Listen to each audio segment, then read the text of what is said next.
When you were babies, you knew who you were. Psychoanalysts refer to that as the oceanic feeling. They don't really like it, but they admit that it exists, where the baby cannot distinguish between the world and the way it acts upon the world. It's all one process, which is, of course, the way things are. But we learn very quickly because we're taught very quickly what is you and what is not you. What is voluntary, what is involuntary, because you can be punished for the voluntary but not for the involuntary.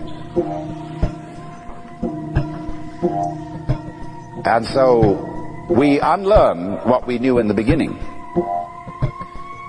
And in the course of life, if we're fortunate, we discover again what we really are,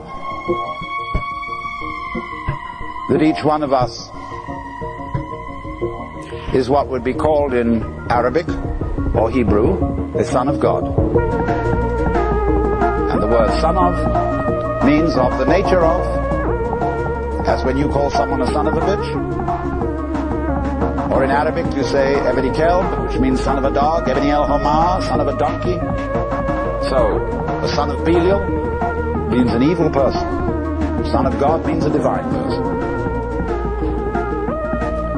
It says in the Upanishads, we are all incarnations of God. Now, so therefore, everybody who receives divine inspiration will express it within the limits of what language he knows. I think inspiration comes very seldom in words. In fact, almost all the words written down by automatic writing from psychic input that I've ever read strike me as a bit thin.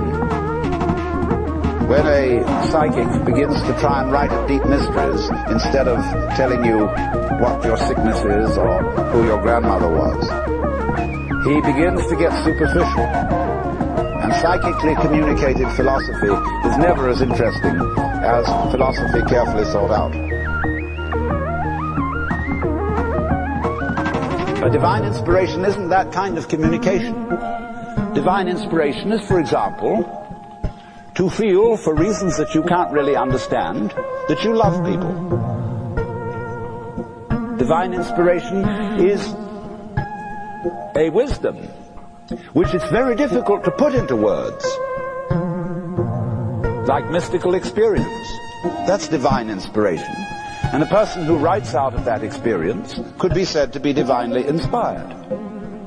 Or it might come through dreams, through archetypal messages from the collective unconscious, through which the Holy Spirit could be said to work. I suddenly understand why, exactly why everything is the way it is. It's perfectly clear. Furthermore, I feel no longer any boundary between what I do and what happens to me. There is no longer any separate you. There is just this great happening. You see the divine in everybody else's eyes. When Kabir, a great Hindu-Muslim mystic, was a very old man, he used to look around at people and say, "To whom shall I preach?